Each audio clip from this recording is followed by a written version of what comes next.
Aku tidak pernah percaya soal pasar gaib. Bagiku, cerita itu hanya dongeng orang tua kampung yang terlalu lama hidup berdampingan dengan gelapnya hutan dan sunyinya sawah. Sampai suatu malam, aku sendiri yang melangkahkan kaki ke sana tanpa sadar, tanpa izin, dan nyaris tanpa kesempatan kembali. Peristiwa itu terjadi 7 tahun lalu, saat aku masih bekerja sebagai sales keliling yang sering pulang larut. Wilayah tugasku mencakup desa-desa kecil di perbatasan hutan jati di Jawa Timur. Jalanan sepi, penerangan minim, dan sinyal ponsel sering hilang timbul. Aku sudah terbiasa pulang malam. Jadi ketika jam menunjukkan pukul 11 lewat, aku tidak merasa ada yang aneh.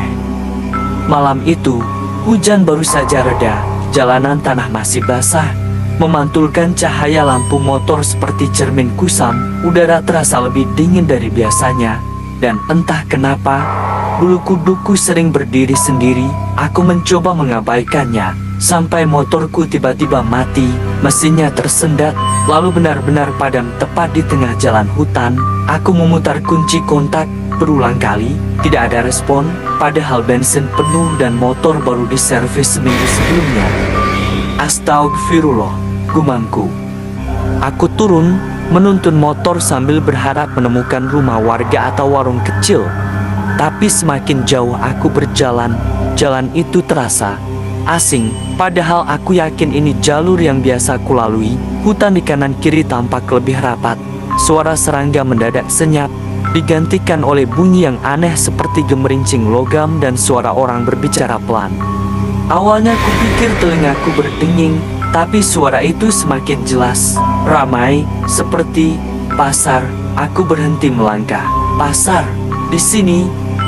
Perlahan, cahaya-cahaya kecil mulai terlihat di depan.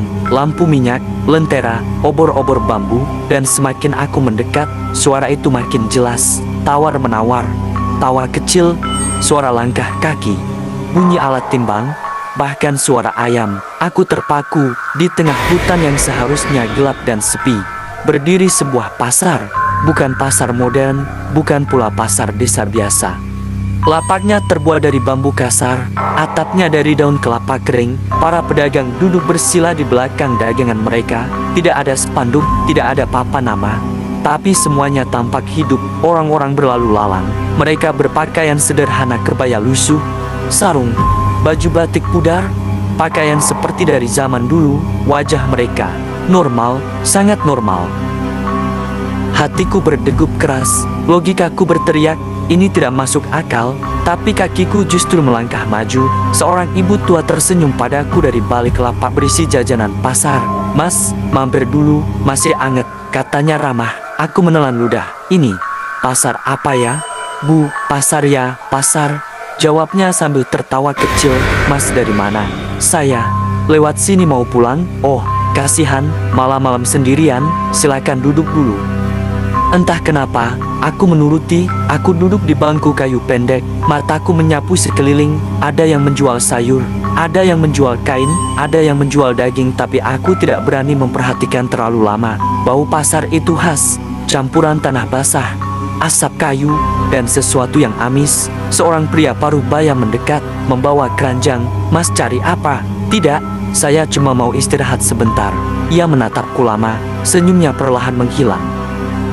"Mas bukan orang sini ya?" "Bukan." Beberapa pedagang mulai melirik ke arahku.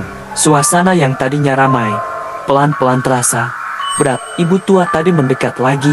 Kali ini suaranya lebih pelan. "Mas, sudah makan?" Aku menggeleng. Ia menyodorkan sebungkus nasi bungkus daun pisang. "Ini saja, gratis." Aku ragu. Ingatanku tiba-tiba melayang pada nasihat almarhum kakekku. Kalau tersesat dan ketemu tempat aneh, jangan pernah makan atau minum apapun. Tanganku gemetar saat menolak halus. "Maaf, Bu, saya kenyang." Seketika, wajah ibu itu berubah. Senyumnya lenyap, matanya menatap kosong. Pedagang lain berhenti berbicara. Pasar mendadak sunyi. Lalu aku sadar sesuatu yang membuat jantungku hampir berhenti. Bayangan, lampu-lampu itu menyala terang, tapi tidak satu pun orang di pasar itu memiliki bayangan di tanah. Napas terasa sesak. Pria paruh baya tadi mendekat lagi, kini berdiri terlalu dekat. "Mas yakin tidak mau beli apa-apa?" Tanyanya pelan. Saya mau pergi. Ia tertawa, suaranya terdengar berlapis, seperti lebih dari satu orang tertawa bersamaan. Pergi boleh, tapi sudah masuk, masa tidak meninggalkan apa-apa? Tanganku refleks menggenggam tas selempang, keringat dingin mengalir deras. Apa yang harus saya tinggalkan? Ia menatapku lama, matanya perlahan menghitam, seperti lubang tanpa dasar. Waktumu, dadaku seperti dihantam sesuatu. Aku mundur satu langkah. Tiba-tiba, dari ujung pasar, terdengar suara azan, pelan, jauh, tapi jelas. Allahu Akbar. Pasar itu bergetar, lampu-lampu berkedip, para pedagang mendesis marah. Beberapa menutup telinga, yang lain menatap ke arah suara dengan wajah membusuk, kulit mereka terkelupas, mata melotot tak wajar. Pergi, teriak seseorang. Aku berlari, aku tidak ingat berapa lama aku berlari, kakiku terasa berat, nafasku nyaris putus. Pasar itu seperti memanjang tak berujung, tapi suara azan semakin dekat. Dan tiba-tiba, aku tersandung, gelap. Saat aku membuka mata, aku terbaring di pinggir jalan tanah. Motorku tergeletak di sampingku, mesin menyala sendiri. Subuh, seorang bapak-bapak berdiri di depanku. Mas, kenapa tidur di sini?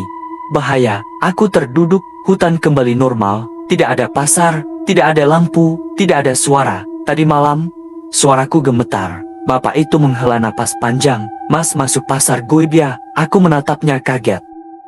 Mas masih selamat. Jarang yang bisa pulang utuh. Aku pulang dengan tubuh lemas dan demam tinggi selama 3 hari. Sejak malam itu, aku tidak pernah lagi melewati jalan itu setelah maghrib. Dan kadang, saat malam terlalu sunyi, aku masih bisa mencium bau pasar itu. Tanah basah, asap kayu, dan suara orang menawar, memanggil namaku. Pelan, seolah menunggu aku kembali.